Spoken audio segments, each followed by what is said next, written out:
बालकांड के अगले भाग में आपका स्वागत है। विषय कर शुर जीव समेता, सकल एक ते एक सचेता, सबकर परम प्रकाशक जोई, राम अनादि अवधपति सोई। विषय इंद्रियां, इंद्रियों के देवता और जीवात्मा, ये सब एकाकी सहायता से एक चेतन होते हैं। अर्थात विषयों का प्रकाश इंद्रियों से, इंद्रियों का इंद्रियों के देवताओं से और इंद्रिय देवताओं का चेतन जीवात्मा से प्रकाश होता है। इन सब का जो परम प्रकाशक है, अर्थात जिससे इन सब का प्रकाश होता है, वही अनादि ब्रह्म अयोध्या नरेश श्री रामचंद्र जी हैं। जगत प्रकाश्य प्रकाशक रामू, मायाधीश ज्ञान गुण धामू, जासु सत्यता तेजड़ माया, भास सत्य यूं मोह समाया। यह जगत प्रकाश्य है और श्री रामचंद्र जी इसके प्रकाशक हैं। वे माया के स्वामी और ज्ञान तथा गुणों के धाम हैं, जिनकी सत्ता से मोह की सहायता पाकर जड़ माया भी सत्य सी भाषित होती है। रजत सीप महुभास जिमि, जथा भानु करबारी, यद्यपि मृषा तेहुल काल सोई, भ्रम न सकई को टारी। जैसे सीप में चांदी की और सूर्य की किरणों में पानी की बिना हुए भी प्रतीति होती है, यद्यपि यह प्रतीति तीनों कालों में झूठ है, तथापि इस भ्रम को कोई हटा नहीं सकता। एहि विधि जग हर आश्रित रहई, यद्यपि असत्य देत दुख अहई, जो सपने सिर काटे कोई, बिनु जागे ना दूरी दुख होई। इसी तरह यह संसार भगवान के आश्रित रहता है, यद्यपि यह असत्य है तो भी दुख तो देता ही है। जिस तरह स्वप्न में कोई सिर काट ले तो बिना जागे वह दुख दूर नहीं होता। जासु कृपा अश भ्रम मिटी जाई, गिरिजा सोई कृपाल रघुराई, आदि अंत को जासु न पावा, मति अनुमानी निगम अश गावा। हे पार्वती, जिनकी कृपा से इस प्रकार का भ्रम मिट जाता है, वही कृपालु श्री रघुनाथ जी हैं, जिनका आदि और अंत किसी ने नहीं जान पाया। वेदों ने अपनी बुद्धि से अनुमान करके इस प्रकार नीचे लिखे हुए की तरह गाया है। बिनु पद चलई सुनोई बिनु काना, कर बिनु करम करई विधि नाना, आनन रहित सकल रस भोगी, बिनु बानी बक्ता बड़ जोगी। वह बिना ही पैर के चलता है, बिना ही कान के सुनता है, बिना ही हाथ के नाना प्रकार के काम करता है, बिना मुंह के ही सारे छहों रसों का आनंद लेता है और बिना ही वाणी के बहुत योग्य वक्ता है। तन बिनु परश नयन बिनु देखा, ग्रही घ्राण बिनु बास अशेषा, असी सब भांति अलौकिक करनी, महिमा जासु जाई नहीं बरनी। वह बिना ही शरीर के स्पर्श करता है, बिना ही आँखों के देखता है और बिना ही नाक के सब गंधों को ग्रहण करता है। उस ब्रह्म की करनी सभी प्रकार से ऐसी अलौकिक है कि जिसकी महिमा कही नहीं जा सकती। जेहि इमि गावहि वेद बुध, जाहि धरहि मुनि ध्यान, सोई दशरथ सुत भगत हित, कौशलपति भगवान। जिसका वेद और पंडित इस प्रकार वर्णन करते हैं और मुनि जिसका ध्यान धरते हैं, वही दशरथ नंदन भक्तों के हितकारी अयोध्या के स्वामी भगवान श्री रामचंद्र जी हैं। काशी मरत जंतु अवलोकी, जासु नाम बल करऊ बिशोकी, सोई प्रभु मोर चराचर स्वामी, रघुबर सब उर अंतर जामी। हे पार्वती, जिनके नाम के बल से काशी में मरते हुए प्राणी को देखकर मैं उसे राम मंत्र देकर शोक रहित कर देता हूँ, वही मेरे प्रभु रघुश्रेष्ठ श्री रामचंद्र जी जड़ चेतन के स्वामी और सबके हृदय के भीतर की जानने वाले हैं। विवशहु जासु नाम नर कहई, जन्म अनेक रचित अगधहई, सादर सुमिरन जे नर करही, भव बारधि गोपद इउतरही। विवश होकर बिना इच्छा के भी जिनका नाम लेने से मनुष्यों के अनेक जन्मों में किए हुए पाप जल जाते हैं, फिर जो मनुष्य आदर पूर्वक उनका स्मरण करते हैं, वे तो संसार रूपी दुस्तर समुद्र को गाय के खुर से बने हुए गड्ढे के समान पार कर जाते हैं। राम सो परमात्मा भवानी, तह भ्रम अति अभिहित तौबानी, अस संशय आनत उर्माही, ज्ञान विराग सकल गुण नाही। हे पार्वती, वही परमात्मा श्री रामचंद्र जी हैं, उनमें भ्रम है, तुम्हारा ऐसा कहना अत्यंत ही अनुचित है।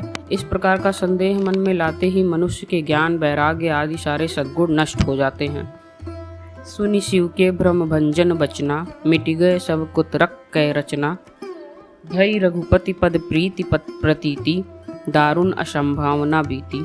शिव जी के भ्रमनाश को नाशक वचनों को सुनकर पार्वती जी के सब कुतर्कों की रचना मिट गई। श्री रघुनाथ जी के चरणों में उनका प्रेम और विश्वास हो गया। कठिन असंभावना जिसका होना संभव नहीं, ऐसी मिथ्या कल्पना जाती रही। पुनि पुनि प्रभु पद कमल गई, जोरी पंकरहु पानी, बोली गिरजा वचन बर, मनहु प्रेम रसानी। बार बार स्वामी शिव जी के चरण कमलों को पकड़कर और अपने कमल के समान हाथों को जोड़कर पार्वती जी मानो प्रेम रस में सान कर सुंदर वचन बोली। ससिकर सम सुन गिरह तुम्हारी, मिटा मोह सरदातप भारी। तुम कृपाल सब संसौ हरऊ, राम स्वरूप जानि मोहि परयू। आपकी चंद्रमा की किरणों के समान शीतल वाणी सुनकर मेरा अज्ञान रूपी शरद ऋतु क्वार की धूप का भारी ताप मिट गया। हे कृपालु, आपने मेरा सब संदेह हर लिया। अब श्री रामचंद्र जी का यथार्थ स्वरूप मेरी समझ में आ गया। नाथ कृपा अब गयउ विषादा, सुखी भयउ प्रभु चरण प्रसादा। अब मोहि आपन किंकर जानी, यद्यपि सहज जड़ नारी अज्ञानी। हे नाथ, आपकी कृपा से अब मेरा विषाद जाता रहा और आपके चरणों के अनुग्रह से मैं सुखी हो गई। यद्यपि मैं स्त्री होने के कारण स्वभाव से ही मूर्ख और ज्ञानहीन हूँ, तो भी आप मुझे अपनी दासी जानकर प्रथम जो मैं पूछा सोई कहूँ, जो मैं पर प्रसन्न प्रभु आहू। राम ब्रह्म चिन्मय अविनाशी, सर्वरहित सब उर पुरवासी। हे प्रभु, यदि आप मुझ पर प्रसन्न हैं तो जो बात मैंने पहले आपसे पूछी थी वही कहिए। यह सत्य है कि श्री रामचंद्र जी ब्रह्म हैं, चिन्मय हैं, अविनाशी हैं, सबसे रहित और सबके हृदय रूपी नगरी में निवास करने वाले हैं। नाथ धरेउ नरतनु के हेतु, मोहि समुझाई कहऊ वृषकेतु। उमा वचन सुनि परम विनीता, राम कथा पर प्रीति पुनीता। फिर हे नाथ, उन्होंने मनुष्य का शरीर किस कारण से धारण किया?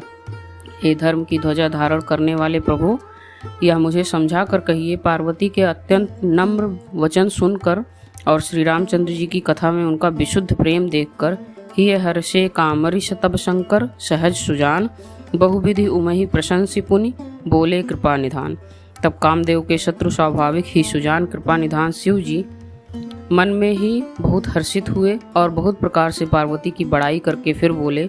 नवान प्रायण पहला विश्राम, मास प्रायण चौथा विश्राम। सुन शुभ कथा भवानी रामचरित मानस विमल, कहा भुषुंडी बखानी, सुना विहग नायक गरुड़। हे पार्वती, निर्मल रामचरित मानस की वह मंगलमयी कथा सुनो जिसे काक भुषुंडी ने विस्तार से कहा और पक्षियों के राजा गरुड़ जी ने सुना था। सो संवाद उदार जय विधि भा आगे कहब, सुनहु राम अवतार चरित परम सुंदर अनघ। वह श्रेष्ठ संवाद जिस प्रकार हुआ वह मैं आगे कहता हूँ। अभी तुम श्री रामचंद्र जी के अवतार का परम सुंदर और पवित्र चरित्र सुनो। हरिगुण नाम अपार कथा, रूप अगणित अमित। मैं निज मति अनुसार कहूँ, उमा सादर सुनहूँ। श्री हरि के गुण नाम कथा और रूप सभी अपार अगणित और असीम हैं। फिर भी हे पार्वती, मैं अपनी बुद्धि के अनुसार कहता हूँ, तुम आदर पूर्वक सुनो। सुनु गिरिजा हरिचरित सुहाए, विपुल विशद निगमागम गाए। हरि अवतार हेतु जेहि होई, इद मिथ्यम कही जाय न सोई। हे पार्वती सुनो, वेद शास्त्रों ने श्री हरि के सुंदर विस्तृत और निर्मल चरित्रों का गान किया है। हरि का अवतार जिस कारण से होता है वह कारण बस यही है, ऐसा नहीं कहा जा सकता। अनेकों कारण हो सकते हैं और ऐसे भी हो सकते हैं जिन्हें कोई जान ही नहीं सकता। राम अतर्क के बुद्धि मन बानी, मत हमार अस सुनहि सयानी। तदपि संत मुनि वेद पुराना, जस कहु कछु कहई स्वमति अनुमाना। हे सयानी सुनो, हमारा मत तो यह है कि बुद्धि मन और वाणी से श्री रामचंद्र जी की तर्कना नहीं की जा सकती। तथापि संत मुनि वेद और पुराण अपनी अपनी बुद्धि के अनुसार जैसा कुछ कहते हैं, तस्मै सुमुखि सुनावहु तोहि। समुझ परई जस कारण मोहि, जब जब होई धर्म के हानि। बाढ़हि असुर अधम अभिमानी। और जैसा कुछ मेरी समझ में आता है हे सुमुखी, वही कारण मैं तुमको सुनाता हूँ। जब जब धर्म का ह्रास होता है और नीच अभिमानी राक्षस बढ़ जाते हैं, करही अनीति जाई नहीं बरनी। सीधहि विप्र धेनु सुर धरनी, तब तब प्रभु धरि विविध शरीरा।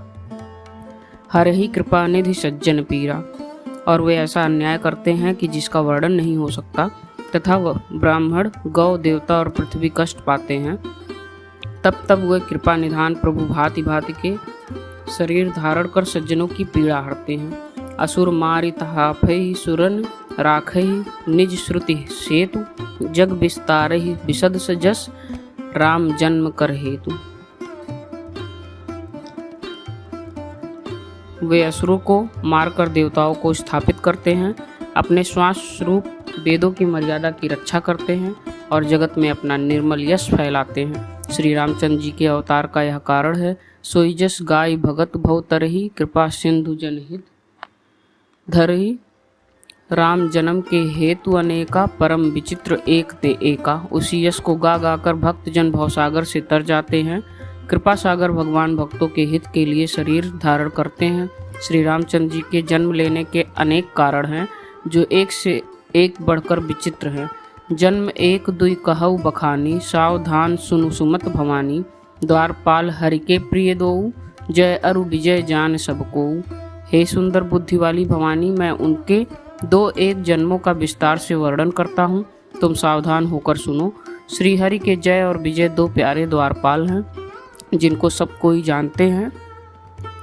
विप्र श्राप ते दूनो भाई, तामस असुर देह तिन पाई। कनक कशिप अरुहाट कलोचन, जगत विदित सुरपति मदमोचन। उन दोनों भाइयों ने ब्राह्मण के शाप से असुरों का तामसी शरीर पाया। एक का नाम था हिरण्यकश्यप और दूसरे का हिरण्याक्ष। ये देवराज इंद्र के गर्भ को छुड़ाने वाले सारे जगत में प्रसिद्ध हुए। विजयी समर वीर विख्याता, धरि बराह बपु एक निपाता। होई नरहरि दूसर पुनि मारा, जन्म प्रहलाद सुजस विस्तारा। वे युद्ध में विजय पाने वाले विख्यात वीर थे। इनमें से एक हिरण्याक्ष को भगवान ने बराह का शरीर धारण करके मारा, फिर दूसरे हिरण्यकश्यप को नरसिंह रूप धारण करके वध किया और अपने भक्त प्रहलाद का सुंदर यश फैलाया। भय निशाचर जायते महावीर बलवान, कुंभकर्ण रावण सुभट सुर विजयी जगजान। वे ही जाकर देवताओं को जीतने वाले तथा बड़े योद्धा रावण और कुंभकर्ण नामक बड़े बलवान और महावीर राक्षस हुए, जिन्हें सारा जगत जानता है। मुकुट न भय हते भगवाना, 3 जन्म द्विज वचन प्रवाना। एक बार तिनके हित लागी, धरेउ शरीर भगत अनुरागी। भगवान के द्वारा मारे जाने पर भी वे इसीलिए मुक्त नहीं हुए कि ब्राह्मण के वचन का प्रमाण 3 जन्म के लिए था। अतः एक बार उनके कल्याण के लिए भक्त प्रेमी भगवान ने फिर अवतार लिया। कश्यप अदिति तहा पितुमाता, दशरथ कौशल्या विख्याता। एक कल्प एहि विधि अवतारा, चरित पवित्र किए संसारा।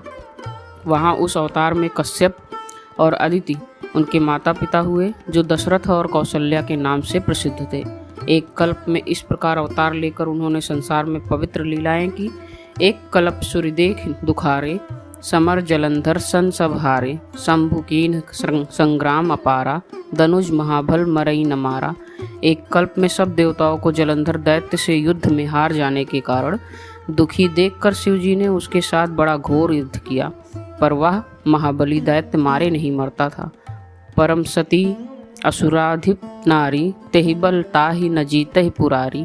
उस दैत्यराज की स्त्री परम सती बड़ी ही पतिव्रता थी। उसी के प्रताप से त्रिपुरासुर जैसे अजेय शत्रु का विनाश करने वाले शिव जी भी उस दैत्य को नहीं जीत सके। छल करिटारे तासु व्रत, प्रभु सुर कारज कीन। जब ते ही जाने मरम, तब श्राप कोप करिदीन। प्रभु ने छल से उस स्त्री का व्रत भंग कर देवताओं का काम किया। जब उस स्त्री ने यह भेद जाना, तब उसने क्रोध करके भगवान को शाप दिया। तासु श्राप हरिदीन प्रमाना, कौतुक निधि कृपाल भगवाना। तहा जलंधर रावण भयऊ, रनहति राम परम पद दयऊ।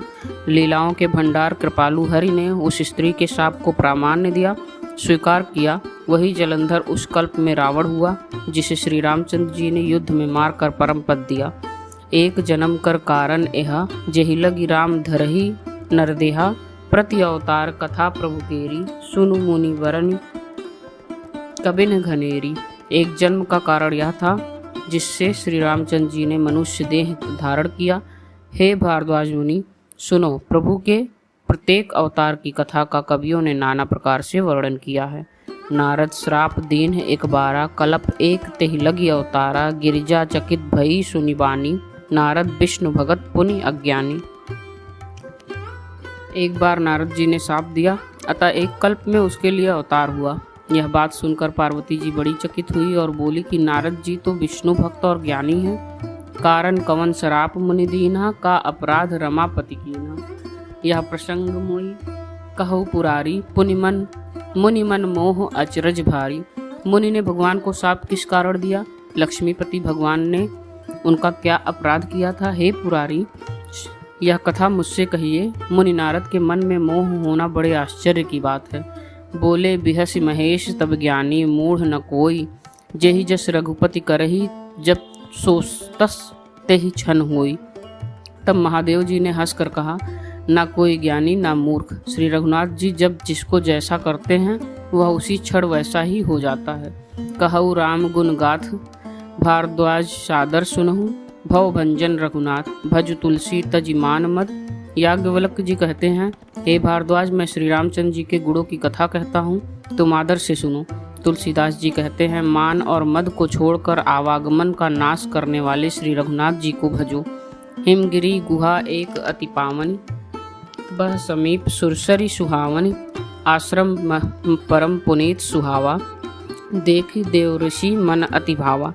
हिमालय पर्वत में एक बड़ी पवित्र गुफा थी, उसके समीप ही सुंदर गंगा जी बहती थी। वह परम पवित्र सुंदर आश्रम देखने पर नारद जी के मन को बहुत ही सुहावना लगा। निरखि शैल शरी विपिन विभागा, भयउ रमापति पद अनुरागा, सुमिरत हरिहि श्राप गति बाधी, सहज विमल मन लागी समाधि। पर्वत नदी और वन के सुंदर विभागों को देखकर नारद जी का लक्ष्मीकांत भगवान के चरणों में प्रेम हो गया। भगवान का स्मरण करते ही उन नारद मुनि के शाप की, जो शाप उन्हें दक्ष प्रजापति ने दिया था और जिसके कारण वे एक स्थान पर नहीं ठहर सकते थे, गति रुक गई और मन के स्वाभाविक ही निर्मल होने से उनकी समाधि लग गई। मुनि गति देखि सुरेश डराना, कामहि बोली कीन्ह सन्माना, सहित सहाय जाहु मम हेतु, चलेउ हर्ष ही जलचर केतु। नारद मुनि की यह तपोमयी स्थिति देखकर देवराज इंद्र डर गया। उसने कामदेव को बुलाकर उसका आदर सत्कार किया और कहा कि मेरे हित के लिए तुम अपने सहायकों सहित नारद की समाधि भंग करने जाओ। यह सुनकर मीन ध्वज कामदेव मन में प्रसन्न होकर चला। सुना शीर महु असी त्रासा, चहत देव ऋषि मम पुरबासा, जे कामी लोलुप जगमाही, कुटिल काक इव सबहि डराही। इंद्र के मन में यह डर हुआ कि देवर्षि नारद मेरी पूरी अमरावती का निवास चाहते हैं।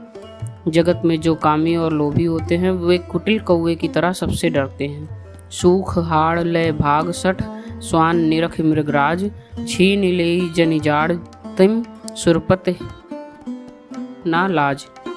जैसे मूर्ख कुत्ता सिंह को देखकर सूखी हड्डी लेकर भागे और वह मूर्ख यह समझे कि कहीं उस हड्डी को छीन न ले, वैसे ही इंद्र नारद जी मेरा राज्य छीन लेंगे ऐसा सोचते लाज नहीं आई। तेहि आश्रम ही मदन जब गयऊ, निज माया बसंत निर्मयऊ, कुसुमत विविध बिटप बहुरंगा, कूजहि कोकिल गुंजहि भृंगा। जब कामदेव उस आश्रम में गया तब उसने अपनी माया से वहाँ वसंत ऋतु को उत्पन्न किया। तरह तरह के वृक्षों पर रंग बिरंगे फूल खिल गए, उन पर कोयले कूकने लगी और भौरे गुंजार करने लगे। चली सुहावनी त्रिविध बयारी, काम कृषाणु बड़ाव निवहारी, रंभादिक सुरनारी नवीना, सकल आश्मर असमसर कला प्रवीणा। कामाग्नि को भड़काने वाली 3 प्रकार की शीतल मंद और सुगंध सुहावनी हवा चलने लगी। रंभा आदि नवयुवती देवांगनाएं जो सब की सब काम कला में निपुण थी, करही गान बहुतान तरंगा, बहुविधि की क्रीड़हि पानी पतंगा, देखी सहाय मदन हर्षाना, कीन्हसि पुनि प्रपंच विधि नाना। वे बहुत प्रकार की तानों की तरंग के साथ गाने लगी और हाथ में गेंद लेकर नाना प्रकार के खेल खेलने लगी। कामदेव अपने इन सहायकों को देखकर बहुत प्रसन्न हुआ और फिर उसने नाना प्रकार के माया जाल किए। काम कला कछु मुनिहि न व्यापी, निज भय डरेऊ मनोभव पापी, सीम की चापी सकई को तासु, बड़ रखवार रमापति जासु। बालकांड के सभी भागों को सुनने के लिए आप चैनल को सब्सक्राइब कर सकते हैं। धन्यवाद।